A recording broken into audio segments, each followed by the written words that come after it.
Assalamualaikum warahmatullahi wabarakatuh. Selamat pagi dan semangat pagi soleh-solehah tiga kreatif. Mudah-mudahan anak-anak semua selalu dalam lindungan Allah Subhanahu wa Ta'ala. Nah, hari ini kita akan belajar fikih, materinya tentang sholat bagi orang yang sakit. Untuk itu disimak videonya ya sampai selesai.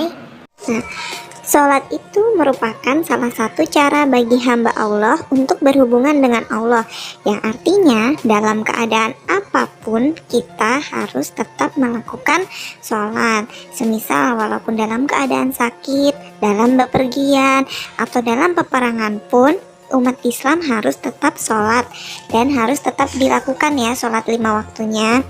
Nah, jika orang sakitnya ini mampu berdiri, sholatnya lebih baik berdiri. Tetapi jika tidak mampu berdiri, lebih baik dengan cara duduk. Dan bila cara duduk pun tidak sanggup, maka bisa dengan cara berbaring atau semampunya saja. Yang penting tetap melakukan sholat. Dan bacaan sholat dengan cara duduk, berbaring, ataupun berdiri itu sama. Jadi semuanya sama bacaannya, tetap bacaan-bacaan sholat.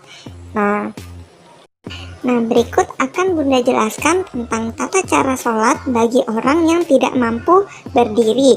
Jadi sholatnya dengan cara duduk. Perhatikan baik-baik ya. Yang pertama, setelah membaca niat, jadi sebelum melakukan sesuatu termasuk melakukan sholat ini, walaupun sholat dengan cara duduk tetap harus berniat. Nah, berniat sesuai sholat yang akan dikerjakan. Kemudian membaca takbiratul ikram, Allahu Akbar, sambil mengangkat kedua tangan.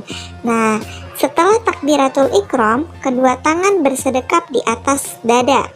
Nah, setelah tangan bersedekap di atas dada, membaca doa iftitah, doa Al-Fatihah, dan surat-surat yang dihafal di Al-Quran. Nah, setelah bersedekap di atas dada, kita akan melakukan ruku. Nah, rukunya dengan cara membungkukkan badan, jadi sedikit membungkukkan badan. Nah, bacaan rukunya sama dengan bacaan ruku dalam sholat dengan cara berdiri. Nah, setelah ruku dilanjutkan dengan i'tidal. Nah, i'tidal ini kembali duduk seperti semula. Jadi i'tidal melakukan duduk seperti di awal, duduk biasa. Kemudian bacaannya juga sama dengan bacaan orang yang sholat dengan cara berdiri. Setelah melakukan i'tidal, melakukan sujud. Nah, sujudnya seperti biasa ya, seperti orang yang sholat berdiri biasa. Jadi sujudnya, bacaannya pun seperti bacaan biasa. Dan seterusnya dilanjutkan dengan gerakan dan bacaan sholat hingga salam, sesuai dengan jumlah rakaat sholat yang diniatkan.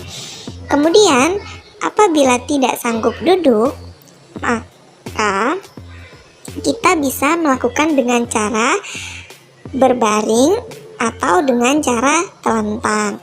Bunda jelaskan yang pertama dengan cara berbaring. Jadi dengan cara berbaring itu posisinya berbaring miring seperti di gambar ya. Posisi badan miring, kakinya kaki mengarah ke selatan dan kepala berada di utara. Kemudian miringnya itu berada di kiblat seperti di arah mata angin di bawah ya. B itu barat, U itu utara, S itu selatan. Jadi wajah menghadap ke kiblat atau ke barat. Nah, miringnya itu menghadap ke kiblat. Kemudian setelah menghadap ke kiblat, diawali sholat dengan niat dan mengucapkan takbiratul ikram. Selanjutnya membaca doa iftitah, surat Al-Fatihah, dan surat yang ada di Al-Quran. Nah, setelah itu melakukan gerakan ruku. Nah, bagaimana gerakan rukunya? Gerakan ruku dan sujud bisa dilakukan dengan anggukan kepala atau kedipan mata. Jadi karena tidak bisa bergerak lagi, tidak bisa dengan cara duduk atau berdiri, ruku dan sujudnya dilakukan dengan anggukan kepala. Jadi kepalanya dianggukkan atau matanya dikedipkan. Nah, kemudian jika masih tidak sanggup dengan cara berbaring atau melakukan semua hal masih sudah tidak bisa bangun dari tempat tidur, bisa melakukan sholat dengan cara telentang. Jadi, jika sholat dengan cara telentang, cara yang pertama yaitu kepalanya berada di sebelah timur. Nah, seperti di gambar ya, T itu timur. Kemudian kedua kaki ke arah kiblat. Kiblatnya itu di barat. Jadi, kepala di timur, kemudian kaki di barat. Nah, usahakan ketika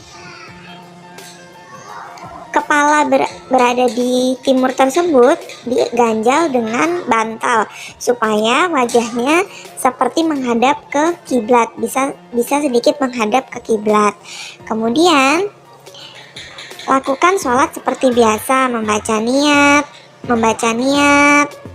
takbiratul ihram, kemudian membaca iftitah, al-fatihah, dan surah-surahnya. Kemudian gerakan ruku dan gerakan sujud, karena tidak bisa melakukan apapun, tidak bisa bergerak dengan gerakan apapun, melakukannya dengan isyarat kedipan mata. Jadi cuma matanya dikedipkan aja, misalnya kalau ruku matanya dikedipkan, kemudian sujud matanya dikedipkan lagi, begitu. Nah, kalau masih tidak mampu melakukan isyarat kedipan mata, boleh menggunakan hati. Jadi karena sudah sama sekali tidak bisa melakukan gerakan apapun, sampai kedipan mata pun tidak bisa, maka boleh menggunakan hati. Dalam hati berniat, ya Allah aku sedang sujud, ya Allah aku sedang ruku, seperti itu ya. Nah, bacaan-bacaannya tetap sama dengan bacaan sholat dengan cara berdiri.